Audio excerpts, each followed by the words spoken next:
I am done photographing drunk people at 10:30 at night dancing. I'm done with all of it. And she said, what do you want to do? I said, that conversation I had with that guy, that's what I want to do. If I can figure out how to have conversations like that for a living, that's it.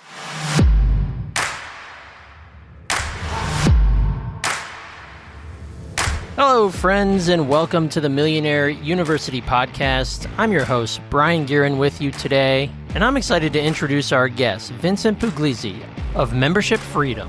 Vincent's going to share with us exactly how the membership model works and the benefits that it can provide you in terms of lifestyle, in terms of time freedom, and eventually financial freedom. So if I can attract your attention to the front of the classroom, let's put our hands together for Vincent Pugliese.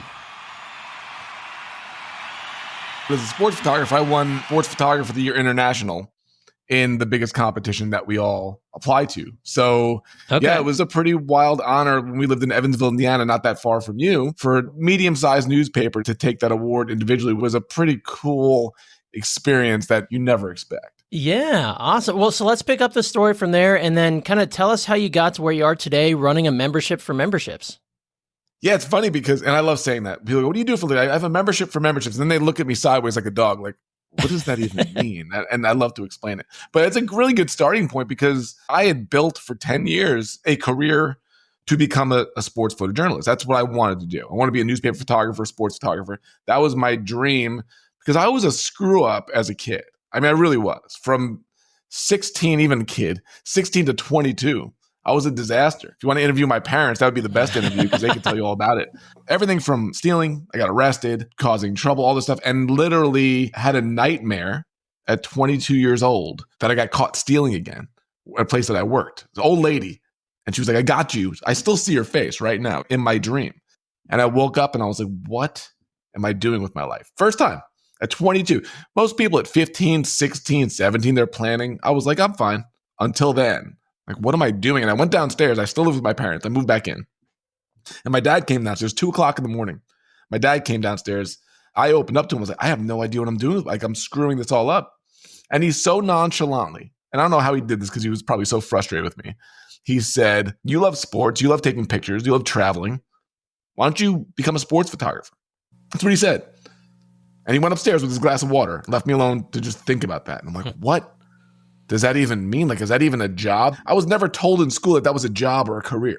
Nobody guided me. Like, you can do something you actually love. So I woke up the next day and I looked at the newspaper and there's a photograph in the back of the newspaper in New York with the guy's name on it. And so I literally went out and took my money and bought a camera and a lens and started buying the cheapest tickets to games in New York, Yankee games, Mets games, and sneaking down to take pictures. But I realized it was hard because of access. You couldn't get down. So I'm up at the top with these cheap seats and how do I make a living at this? And I started sneaking down and meeting the photographers and asking them questions and who do you work for? And what about this picture? That was the first real school I ever went to, was nightly at Yankee Stadium or Shea Stadium, bugging the photographers on how do you make a career out of this?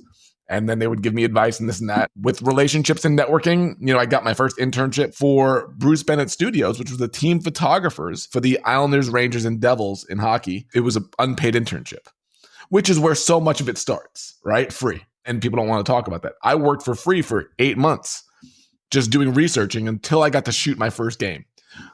To fast forward ahead, that led to an internship at Newsday, which led to a freelance position, which led to working for the Associated Press in New York City and photographing some of those high-profile events you can imagine, to then going back to school to finish it off by getting my degree and getting a formal education, and then winning that award while having a staff photographer job, like doing my dream job, which was traveling around. I shot the Super Bowl the year before that. I'd shoot the World Series. I'd shoot anything you can imagine I was doing.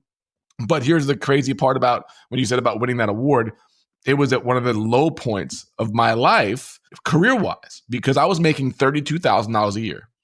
It was my dream job, but I got paid $15 an hour. And I just got married to my wife, Elizabeth, and she was pregnant with our first kid.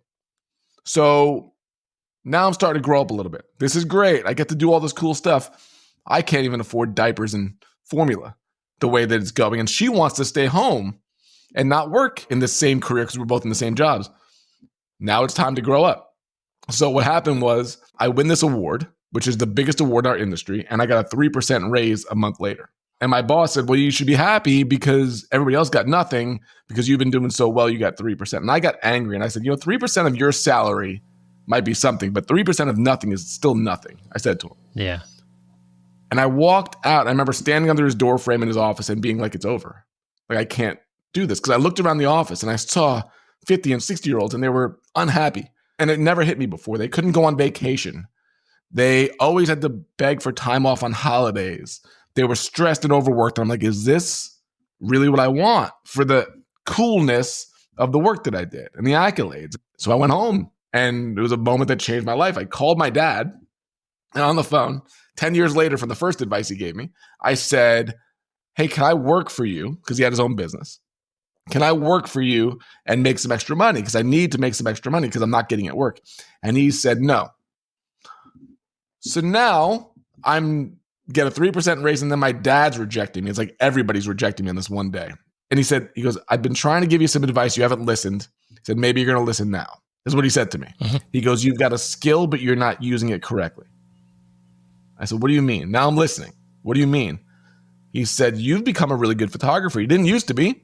You worked your way up. You did this, but you are settling. That's a really hard thing to hear from your dad. You're settling. I said, what do you mean I'm settling? He goes, you're settling for $32,000 a year in benefits, is what he said. He goes, you have gotten a skill set and experience that you can do anything you want. You could shoot for magazines. You can do corporate. You could do weddings. You could do anything. You can make as much money as you want to make, and you can control your time with your kid, and you're settling. And man, that's the opposite of what a parent usually tells a kid, which is like, calm down, relax on your dreams, and settle down. Like, he told me that. And my dad had his own business. My mom was an employee. So I followed my dad's path much more than my mom's, which was much steadier. So I hung up the phone and I opened up the Yellow Pages and I called these different photographers to see if I could work with them, assisting on their weddings and stuff like that. They all said no. So I took the phone book and I threw it against the wall, if you remember a phone book. And they say, if you can't beat him, join him. I said, well, if you can't join him, I'm going to beat him. And I called my 8-month pregnant wife and I said, we're starting a business. That's not a smart thing to do when your wife's 8 months pregnant. But she's awesome. And she goes, what do you mean? I said, we're going to start doing weddings and commercial. We're going to start building a business around this. And she was like, let's do it. And that's literally how our business world started, was right from that story, which I'm not even sure if you even knew that, but it started right from that. Yeah, I love that. I can relate to that. I started my marketing company 1 week after we bought our first house. So we ended up with a big old mortgage. And 1 week after we found out we were pregnant with our first daughter. So I thought that was the best time to go to my wife and be like, honey, I'm starting my own thing. So she gets I'm right there with you. Yeah. Yeah. And we're all in this mode of like, she wouldn't complain to me about it. And if she was scared, she probably wouldn't want to burden me with it. But I'm sure she was wondering, like, how are we going to do this? Yeah, I'm sure mine was too. She's very supportive, still is. But it was one of those where it's like, we're going in, there's no plan B, there's no quitting. We're going, and we're going to learn, right. And we're going to make mistakes. And the first year in business is when you make in any business, no matter what you're leveling up with the next one, the first year is when you make the most mistakes. Right. And it's when most people quit. I mean, we started this business and we didn't think much about contracts. Oh, people are trustworthy. So we did contracts with a low down payment for a wedding because we're like, we just want to get it booked. Until we booked a $3,500 wedding back then, 20 years ago, which was a lot of money, with a $250 deposit, because let's just get him in the door. And then 3 months before the wedding, when the next payment's due, the check doesn't come in. And then a month later, I call the mom to be like, hey, we need to get this settled so we can do the wedding. She goes, oh, I forgot. My daughter's cousin agreed to photograph the wedding for free. We don't need you. And I was like, but we have a contract. And she said, but I don't care. And she spent $250 and didn't lose anything. And I was out over $3,000 that I needed. Mm-hmm. And then you learn, change the contract. That first year is where all the mistakes are made. And you grow from it. Absolutely. So you shifted into starting your own wedding photography business. How did that then morph into teaching and a membership style type of business? So we did that for about 10 years. Within a couple of years, we became the top in our industry, in our town. We were in Indiana. We shot up to the top, highest priced, probably most sought after in the most part. Then we moved to Pittsburgh and we built a network there and we built it up again. And it was amazing. I had all this freedom in the world. We raised 3 kids with me being home whenever I wanted to be home. It was unreal. I kept challenging myself in new ways to do it differently. And I got to a point where I was completely bored. Completely bored. And I think some people can relate to this as entrepreneurs and creatives. We're like, hey, I'm really good at this, but I don't want to do this anymore. And it happened. I was really sleep deprived one time. I was going through an adrenal fatigue. And I showed up at a wedding and I was so tired. And I went through the motions. And I drove home and I couldn't even remember the wedding. And usually my mind is shooting with all the different things I shotted. And I was like, I screwed that one up. I said, we're going to get our first real complaint from this one. And then 2 weeks later, they get the images and the bride was like, you got everything. This is unbelievable. And it was at that moment when I realized if I can sleepwalk through this, I'm done. I don't want to do this anymore. It's just, it doesn't challenge me anymore. And then about 2 weeks later, I was photographing a wedding and the DJ was a great DJ, great artist, terrible at business, like a lot of artists are. And he was telling me how rough his business was. And I said, why? I said, you got a great reputation, blah, blah, blah. We sat down for an hour over dinner and I coached him. And at the end of it, he was like, you just changed my business. And I was like, what? And he went to go start the reception up. And I sat there and Brian, for the first time in my career, I did not want to go out there and shoot. First time ever. I wanted to talk to him some more. And I came home that night. And then there was this drunk guy that was bothering me all night as I was photographing. And I came home to my wife and I said, I am done with this. I am done photographing drunk people at 10:30 at night dancing. I'm done with all of it. And she said, what do you want to do? I said, that conversation I had with that guy, that's what I want to do. If I can figure out how to have conversations like that for a living, that's it. So that was when the seed was planted. So I started doing one-on-one coaching for photographers on business and then kind of group coaching for photographers on business. And then we created a membership around it. And then I started realizing, oh, this isn't just for photographers. There's a whole online world of people that we can help. And then we started a mastermind for that and then a membership and all the way down. So there was the photography, then there was the business. And then about a year and a half ago, we were like, this needs to be niched down more because what we help people is with memberships. We help people with recurring revenue. We help people create time, money, location, freedom. We need to niche it. So we switched and pivoted to membership freedom. And now that's where that community is based solely on helping people create recurring revenue through memberships for that life of freedom. So there's a lot more in there, but that's pretty much the timeline. I mean, this is kind of the epitome of the information age that we're in, right? You have either a technical skill or some hunk of knowledge that you are good at and that you can share. It's now time to monetize that, right? And memberships is how you do that. It's so hard to get it through to some people. And I try to be, I'm a New York Italian. I'm just going to tell you how I feel. So I have a really hard time having couth when it comes to it. Cause I'm like, I just want to reach through the computer and smack you because you're not seeing it. I love hard work and I'm not against hard work, but there is something different in your life when you have recurring, predictable income that shows up as long as you deliver for your people. And you don't have to hunt clients down every month. The people I talk to all the time, they're great at their business, but they're in constant client work. And they have to keep finding new clients and the clients are stressful. It's like, what if you created something that was a different price point, a whole little bit different of a world for those same type of people where you can have that recurring revenue and then your client work is less and more specific and higher priced, like the stadium that we're going to talk about, right? Because each has a level. So the memberships for us, it's the holy grail because you wake up in the morning and you look at your phone and there's 7 payments that came through before you even got out of bed. And it changes the way you go about business. You don't work in desperation. You don't work in short-term thinking. You're constantly thinking, how do we make this better so that 3 years from now, it's even so much better? And I think when you're in constant client spin is what I'm learning from the people. And I was there constantly looking for the next client, constantly worried about high ticket, low, all this type of stuff, as opposed to I'm going to create recurring revenue that is over delivering for them and giving me the freedom that I need for myself. If I'm listening right now, my first question is, do I have what it takes to start a membership? What do I need to have internally? What type of skills do I need to have in order to start a membership? Or do I need any? Yeah. You better. Otherwise, it's not going to be a very good membership. You better. The hard part about explaining memberships is it generally just doesn't start like I'm going to start a membership. The way I view it is it's like building a skyscraper. It's like you buy a piece of land, I buy a piece of land. You say, I want to build a building on this site. And I say the same thing. And you go, well, I need to start a membership building. And you just start building, right? Good luck going to New York City, buying a piece of land, and then just starting to build. No, you buy that land, you assess, Do people come by this property? Is there traffic? Okay, yeah, there might be. It looks good. And then you start digging down.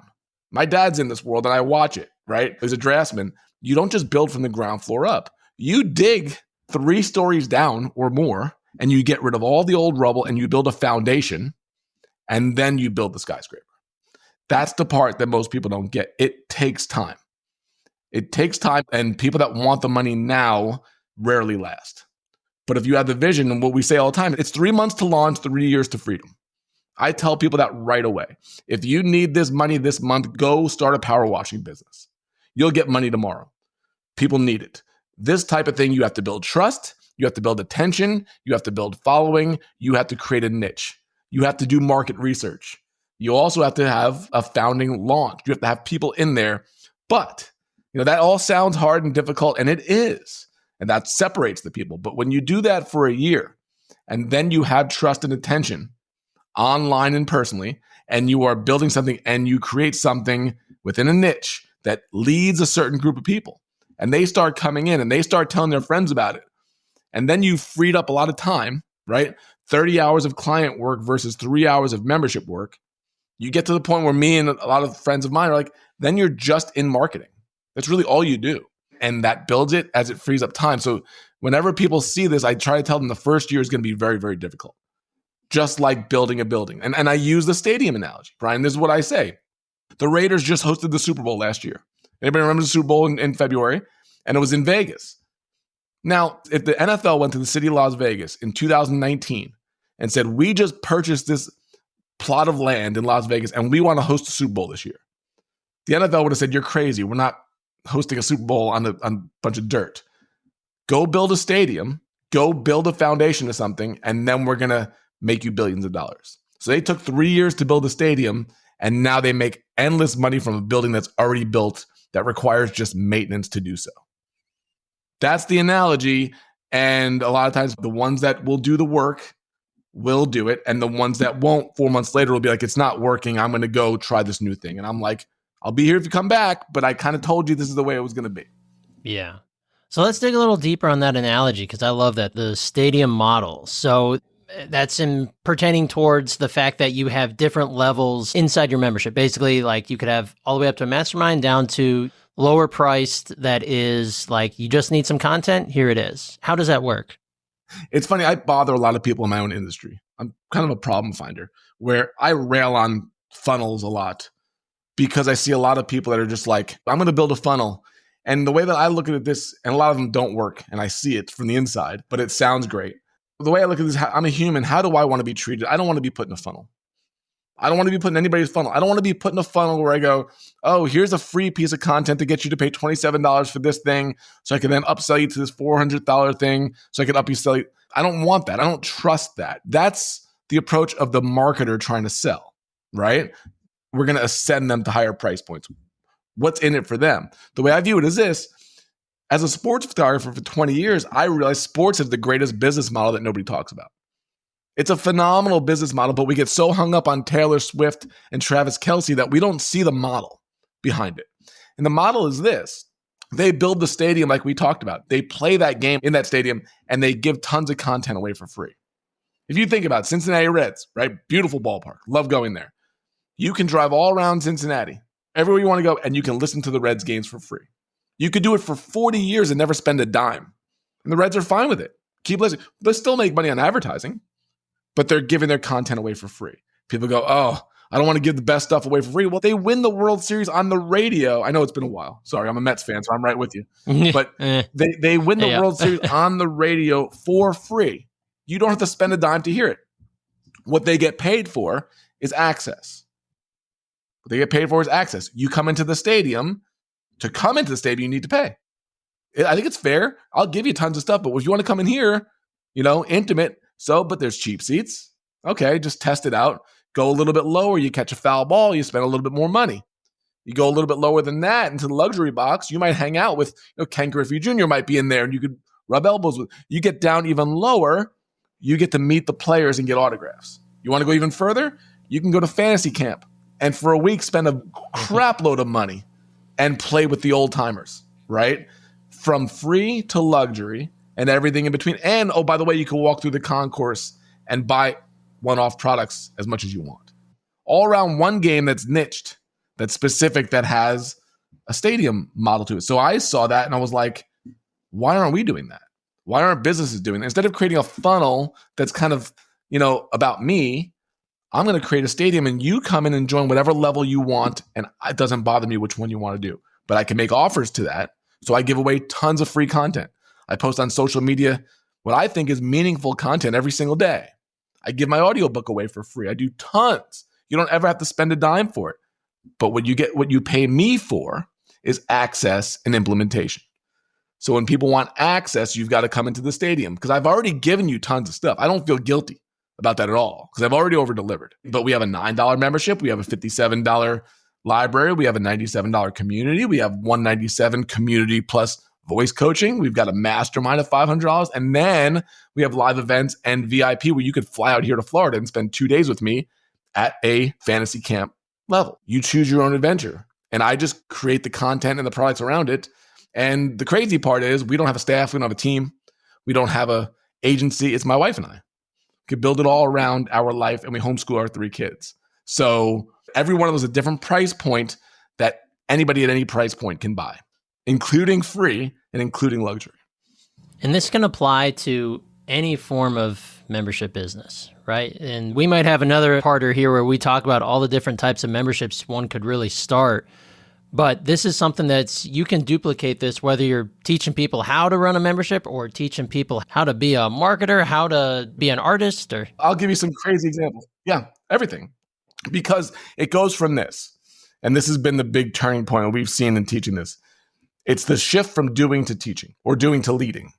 Meaning we started with a photography membership. That was one of the first ones. For 20 something years, I did the work. I traded time for money. I had no problem with that. I don't think it's a dirty thing. Everybody makes it like it's a dirty thing to trade time for money. But as you get older and as you have kids, time is more valuable for me at this age than it was to me when I was 26. Because every time I'm leaving for work, I'm missing my 12-year-old.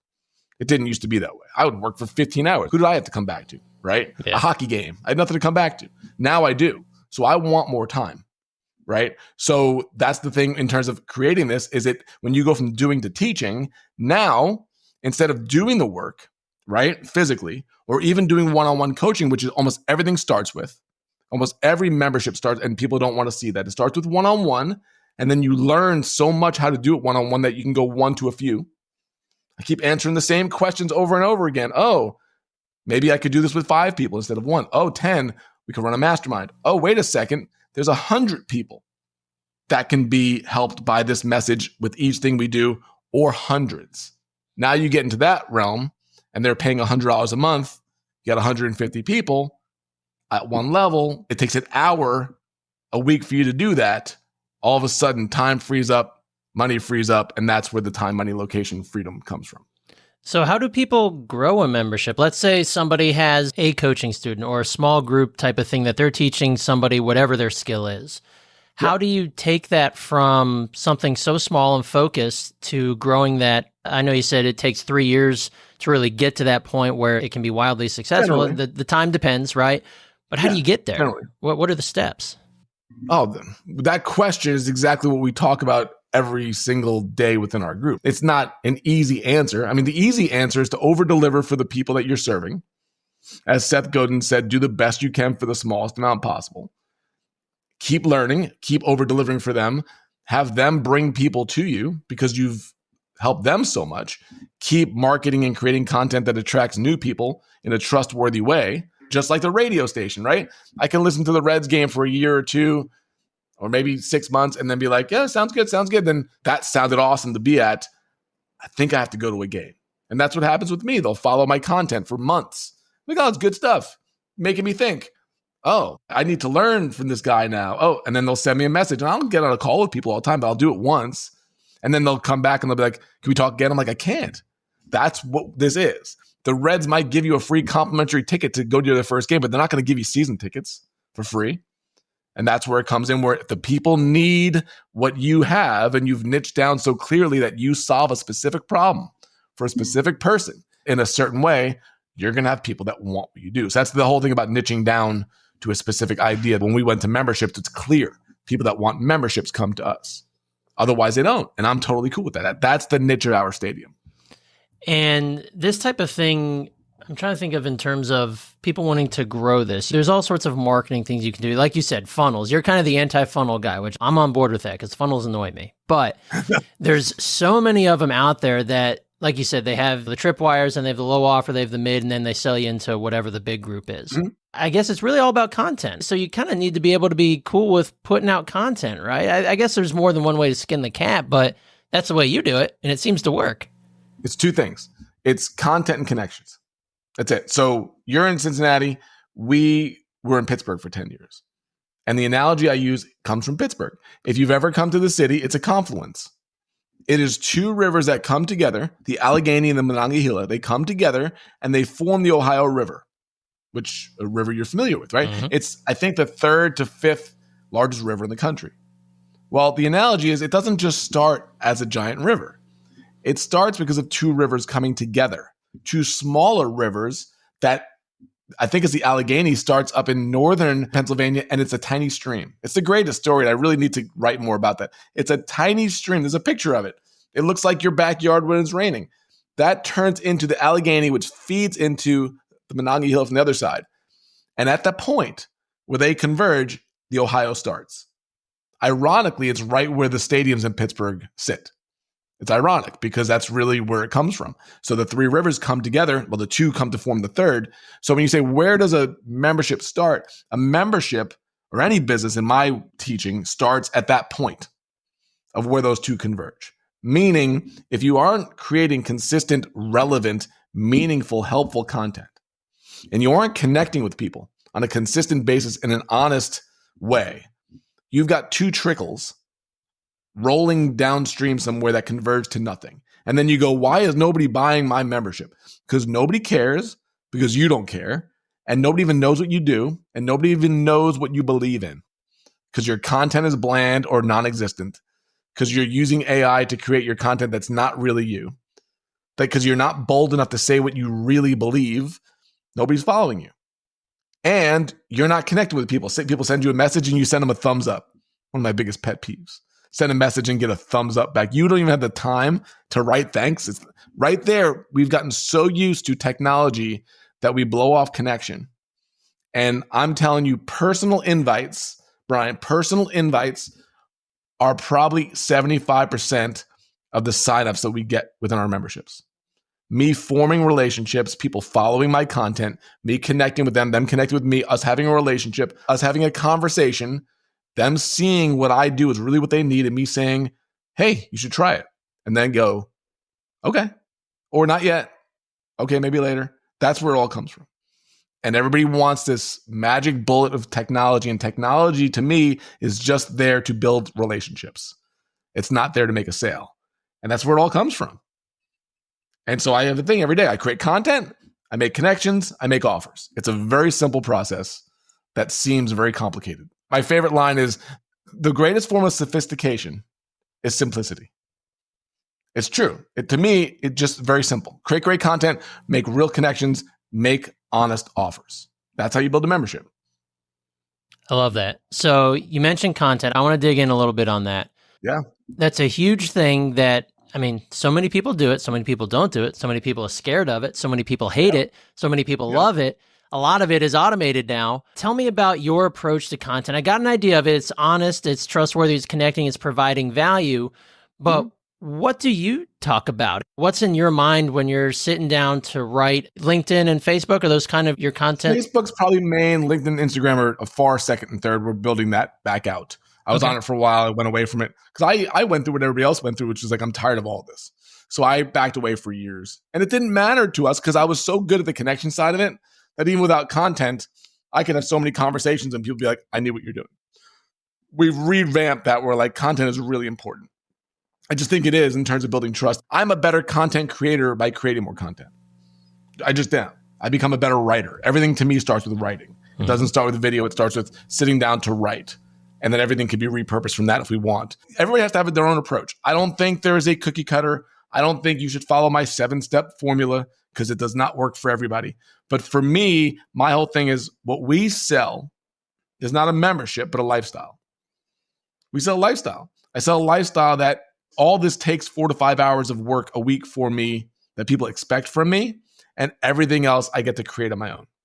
And I think a lot of people like that lifestyle. I have 2 calls today, you and my membership call, and right after that, me and my son are going out, hanging out on a daily basis. That's what we do. It's the most important thing I could do. So my content a lot of times comes back to that lifestyle.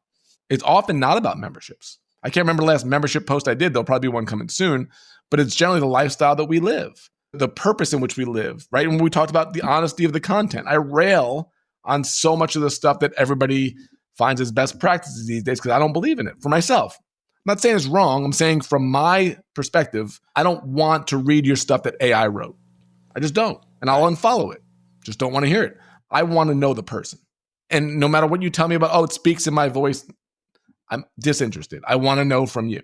So I will rail on a lot of things that people will embrace these days.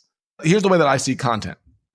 I look for things that nobody else will see, and then I say things that other people are afraid to say. That's my approach. That's how I stand out. That's how I get the people that like what I do. And it also repels a lot of people. My brother-in-law is not signed up for my membership anytime soon. I'll tell you that. And that's totally cool because it's not for him. And if you know who you're for and you can target them and help them and over-deliver for them, the rest of them don't matter. They can find somebody else, which is totally fine. But if you can't repel and attract, you're going to be middle of the road and you're going to be vanilla and people are going to be like, yeah, he's okay, but I'm not going to do anything. So that's a part of the approach of my content creation. Yeah, it's a dog whistle to attract the people who you want in your world, right? And to repel the ones who you don't want in there. Because those who maybe they think they'd be good and they hop in, but they turn out to be a thorn on the rose, that's no good for anybody. That's a lose-lose. So all around. Yeah. One of the big ones for me is excuses. I want to do something where I have a jar and it's like every time you hear me make an excuse, I'm going to put a $50 bill into it and we'll let that collect and then we'll donate this. I don't want to make any excuses. But a lot of times it's like, well, I couldn't post today because my kid was sick. I couldn't post today because no, it's all an excuse. It really is. Because if you're scheduled and you're planned and you're thinking about it, if you're in bed for a week, I had somebody tell me they couldn't do anything for a week because they were in bed. I'm like, last time I was in bed sick, I created more content than I could imagine because I wasn't doing anything else. I'm thinking and I'll write some stuff. What does it take for my thumbs to move? Like you can always make an excuse for why you can't do something. And when you're sick, some of the thoughts that I had, I didn't have when I was healthy. So it was actually deeper content, a little bit more humility or a little bit more humanity, right, to it. There's always a reason why you can't. So anybody that makes excuses can say, oh, you don't understand, I was left behind or this and that. We all have it. Mm-hmm. We all have the stories, right? So those are the people I look to repel. I want those people to see my content and be like, I don't want to go anywhere near him because he will drive me crazy. And I'm like, perfect. Right. That's exactly what I don't want.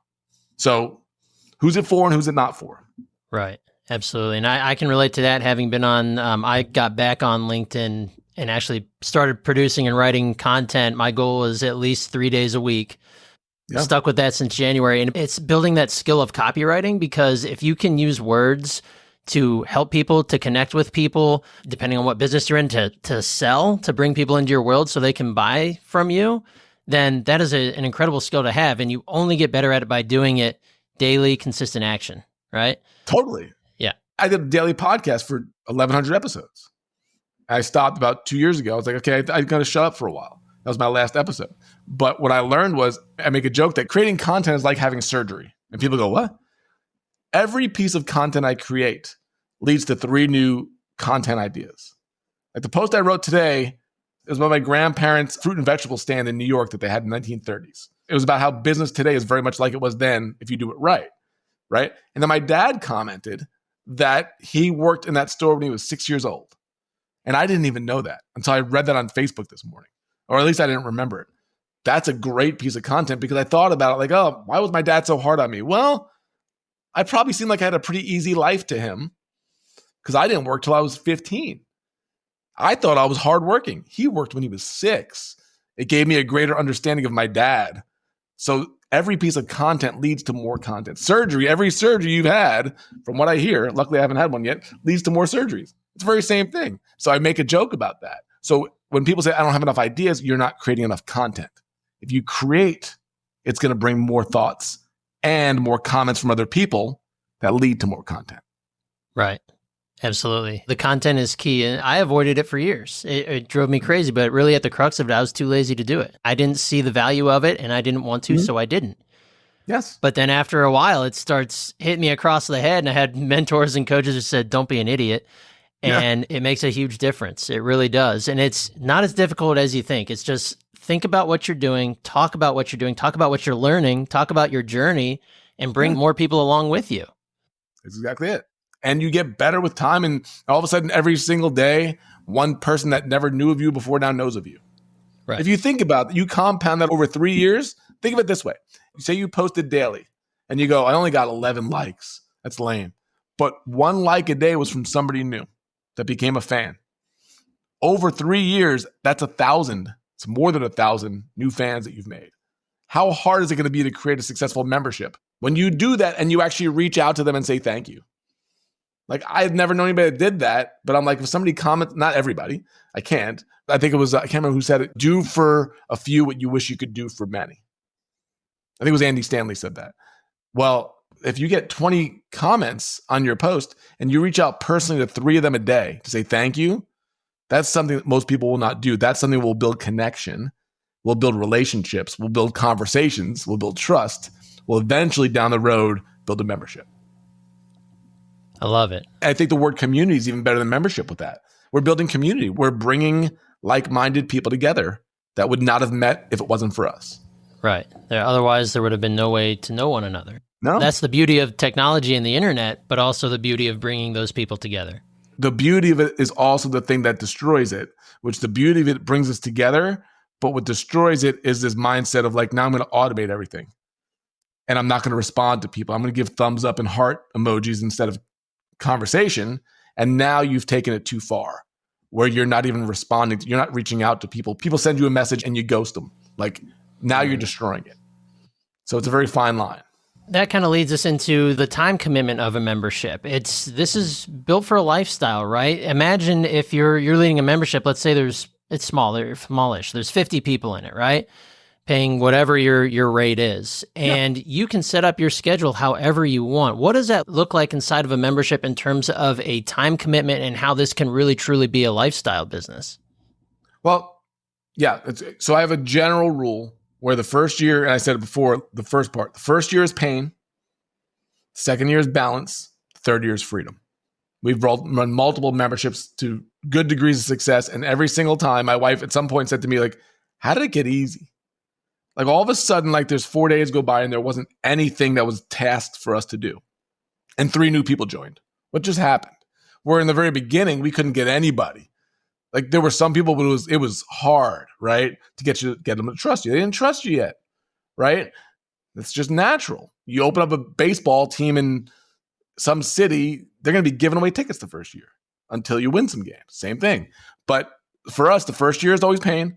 It's where we put the most amount of work into. It's where the most mistakes are made. It's where the most effort goes into. It's like a plane taking off. Second year is balance. It's like, this still is not easy, but I see it. You know, we're earning some decent money. It's not as hard as it used to be. It's still frustrating, but I get it. Third year is where it's like we're doing a fraction of the work that we used to do and making way more money. And then, like, we have a new thing that we're doing. We're doing an unconference. I do the opposite of everything. Like, I love conferences, but I hate them. I hate the fact that it's all these speakers and sessions, and I'm in this room with all these amazing people, so I hang out in the hallways. That's what I do. I spend over $1,000 to go to an event to hang out in the hallways. My wife didn't get that at first. It's where everybody's at. That's where the connection happens. Why don't we do an event that's the hallways? Why don't we do an event that's the hallways colliding with an intimate mastermind retreat? And so that's something we're creating right now. We're already half sold out. We haven't even promoted it yet. And it's already half sold out for next year. What happens, the point of that is when you build a membership that gives you time, money, and location freedom, and it requires a handful of hours a week to do it, the next idea you want to do is easier to execute. Because now I can put the time into building that. I don't have the financial pressure of doing it because it's already covered with this other stuff. And we can just build exactly what we want to build. I'm not doing sponsors because I don't like sponsors at events, right? Because it's like, oh, now they're going to, hey, No pitching, no sponsors, no upsells, no speakers, no stages. We're going to do it the opposite of everybody. I could only do that, Brian, because we've built these other things in place that I don't need the money from it. But if I needed the money, I got to do what everybody else is doing. So what a good membership does is it builds out those other levels of your stadium. And then that makes it easier to succeed. So membership, to me, frees up time. That's the simplest way of saying it, which allows you to do more of what you want to do. I'm not a membership geek. I am not like die-hard memberships. Memberships gives me free. I don't think about memberships all day long, but our stuff gives us freedom to now build what the next thing we want to build. Wow. Okay. So it could be, and I'm basing this kind of what I can tell from your membership group. There's the 2 or higher levels and the 2 or 3, the lower levels. Mm-hmm. So the higher levels, is that what you dedicate most of your time to in terms of like maybe your week is 1 or 2 mastermind calls a week or whatever that number is? Yeah, I'll tell you. That's your commitment. The content is built for the lower levels. It's already there. When you're starting out, that's where you're building that, right? You got to collect it. So it breaks down like this. The lowest level, essentially closer to the field outside of the luxury, is the mastermind, which is a 2-hour call every week, Tuesday mornings. Then we have a 1-hour membership call, which varies. So we don't have the same time because we want anybody to be able to get to it. If it was Tuesday at noon, like a lot of people do, people be like, I always have something scheduled, I can't go. Every week it's a different time and date, and people seem to like that. Then we realized, there's people that want this content, but they don't have time for the calls or the community. So then we made a little bit lower priced, which is the library. So you get the membership content, but not being a part of the community. People love that. It's a lower price, and they're not quite there to be a part of the community. We have a really low priced membership. It's $9 a month, but it's basically just content. And then we added on because you think about it. This is how you build out a stadium. You start with one level, and then we saw these other options. And then we had this community-based membership. It's $97 a month. With Mastermind, it's $500 a month. And there was something in between missing. And this is just the last couple of months. Like, what's missing in between there? Now you start to develop multiple levels. And I was like, I could do more coaching, but I don't really want coaching clients. I don't really want coaching calls. I don't want to be a service-based thing again. And I said, there's voice coaching. I do it anyway. People send me a voice memo and I give them an answer in 2 minutes. And then they're like, thank you. I'm like, okay. So for $200 a month, you'll get some voice coaching with it. There's limits to it. So that's another level between there, right? So now all of a sudden, 5 or 6 levels there, I'm a Mets fan. So this is where I learn all my stuff, right? The Mets in 1962, when they started, had 2 ticket prices. Can you guess what they were? I'm just going to put you on the spot. 2 ticket prices in 1962. What do you think they were? $3 and $12. Very clear. They were $3.50 and $2.50. Oh. Who came up with that? Why would the person not get the $3.50? Obviously, $1 went a lot further back then. Right now, guess how many ticket options the Mets have? Oh, gosh. It's got to be 58. You are good. 54 as of last year. There we go. 54. You think about that. They didn't start out with 12 options. They started out very simply. And then as they learned, people want this. People want that. They want to sit in the upper deck on the home team side in the shade, or on the visitor's side, they don't care about shade, but they want all you could eat hot dogs. Year by year, they just refine it more and more and more. And even with a terrible team like we have, they still get people buying those tickets. It's crazy. Mm-hmm. So that's the way we build it out. We do one, we optimize it, we figure out what the next one is. It doesn't happen right away. And year after year, you build other levels, and they're built upon what the needs are of your members. Do you run into having the problem of too many options? Like the old adage, a confused shopper is not a buyer? I hear that a lot. I go against almost everything everybody says. I'm just an antagonist. The Mets aren't confusing people with 54 ticket options.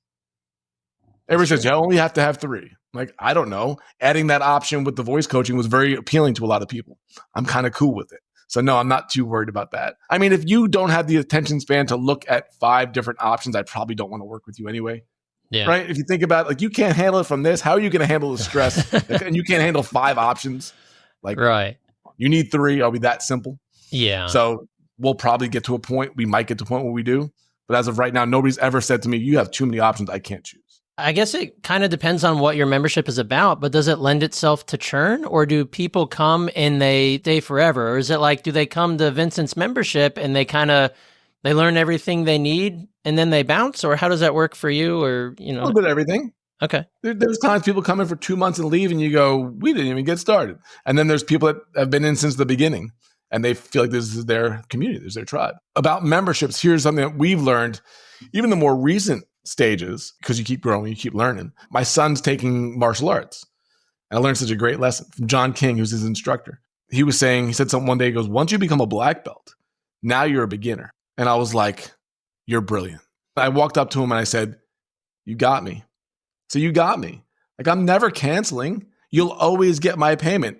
You figured out a membership model that I can't get out of and I don't want to get out of, which is constant improvement towards a specific goal, right? So this comes down to the idea of having a forever challenge. This is a big one. If you can create a forever challenge within your membership that every person that lines up is ascending towards, it lowers the churn because they want to keep. In martial arts, it's not confusing. There's this belt and then there's that belt. And if I do these things, I'll get to that belt. And I know the steps. So for us, we have a roadmap that we take people on: content, connection, niching down, market research, founding, launch, and then a full launch, marketing, and then the new levels you're building out, all the way to building a stadium that there's income streams recurring from every different level. Very few people are there. So they have an ascending goal to get to, which keeps people in it longer, but it keeps them also getting better. So that's the same thing with martial arts. If martial arts was, come in, we'll talk about kicking. Yeah, maybe today we'll talk about punching. Yeah, okay. People are like, what am I even here for? But when I realized not only did they have a forever challenge for us that we had signed up for and we are seeing the improvement with, why would I ever cancel? Why would I stop spending that money? I'm happy to spend it because they created a model and a forever challenge that we're excited by. I love that. That's a perfect concept. Why would anyone want to leave? And I think that also harkens back to the concept of community, right? Like when you're a part of a community, you're part of your people, right? Why would you ever want to leave? And there are people that leave. But here's the difference. 3 years ago, when people would leave, I would get kind of like bummed. I would get like, that's disappointing. Now, like we had a cancellation this week and I looked at it and I just literally took a 10-second assessment. I said, that's perfect. They weren't doing the work anyway. The people that leave aren't doing the work. When you can create a forever challenge, when you can create that path and people quit on the way, they're not subscribing to it. They're not doing the work. I can see it. So I'm like, it's a bummer, right? Financially, okay, I got a little bit of a hit. But when you have memberships, you have recurring revenue, when each person is less than a percentage of your income, it's just an ego hit. When your client base work and you have 5 clients, each client losing is a financial hit. For me, memberships is an ego hit. What didn't we do good enough? What can we do better at? But if somebody leaves that's not active and I've tried to get them active and they still leave, I'm just going to bring in somebody that's going to do it. So that's a big mental shift that I've went through in the last 3 to 5 years. Yeah, they're self-selecting and it's to everybody's benefit because for whatever reason, they didn't feel they were a fit. If they were a fit, they'd have done the work or done what was required. And maybe it's not right for them, and that's cool. But it's also good for you because now there's a spot that's open for somebody who is going to come in and be part of the group and find their success with you. Yeah. And it's also up to me to learn. Like, hey, what could we have done better? What could I have done to get you to have more? Like, I can't look at it like it's all them. The first live event we ever did, Brian, the first retreat we ever did came from a guy that was in 2 different masterminds. And he was in mine and a different one. And he quit mine even though he liked mine better. But the reason why he quit is because his wife gave him an ultimatum, one or the other. You're not paying for both. And the decision came down to, well, I like Vincent's, but the other one has live retreats and this one doesn't. And it was a higher price thing, but he went with the one with the retreats.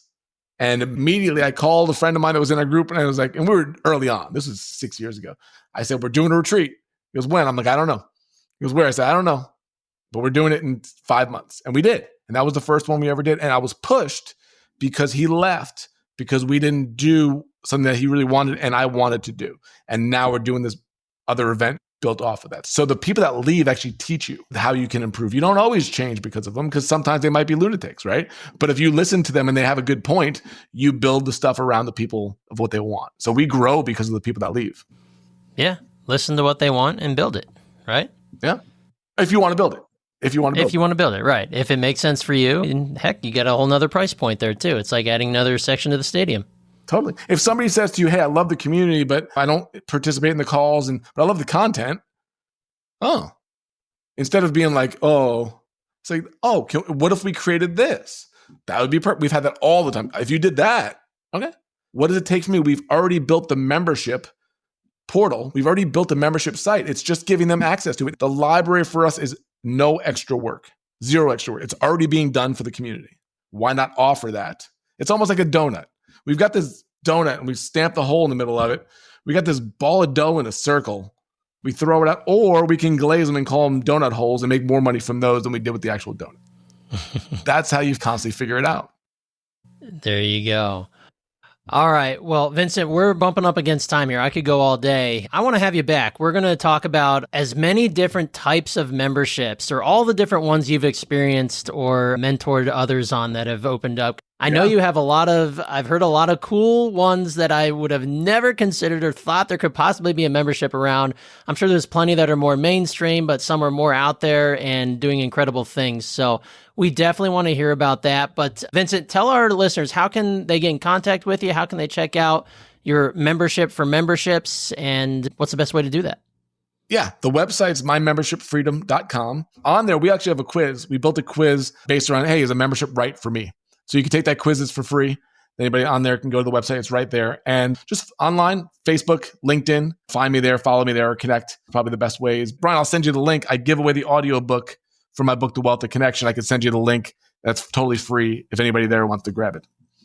Perfect. Yeah, we'll put that in the show notes. Good. All right. Well, Vincent, thank you so much for joining me. This has been a pleasure. We learned everything we possibly could about memberships today. So thanks again, and we're going to chat again soon. My pleasure. Let's do it again. Thanks, brother. All right, let's put our hands together for Vincent. I think a membership is an absolutely perfect way to monetize the knowledge or the skills that you currently have. In what other way could you live a lifestyle that you choose, work the hours that you choose, and be able to share the information that you have and have an impact on others who want to learn it from you other than a membership?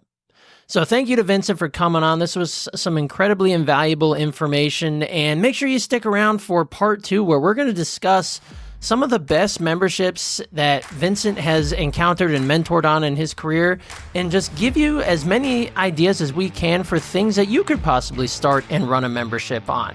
We know that you have skills and talents, and we want you to be able to share that and get paid big money for it.